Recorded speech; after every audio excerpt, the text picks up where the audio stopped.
தினம் ஸ்கூலு முடிஞ்சது மாமு, அவ கூட நடப்பேண்டா மாமு.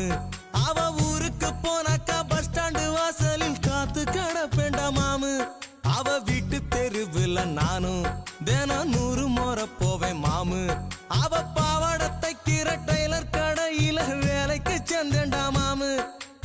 அவளை நினைச்சத்தா அவ தம்பிய தொட்டேனே, அவ தம்பிய தொட்டேனே, கரண்ட் கம்பிய தொட்டேனே, நான் கம்பிய தொட்டேனே, அவளை நம்பிய கெட்டேனே. என்ன சத்தியமா அவ காதலிச்சா ஆனா ஒத்துக்க மாட்டாடா. நீ இப்ப கூட கேட்டு பாரு இல்லன்னு சொல்வாடா. அன்பு ராணி பேரு பேரு அப்பம் பேரு கதிர்வேலு. 5ஆம் கிளாஸ் படிக்கும் போது லவ் லெட்டர் கொடுத்தேன் மாமு.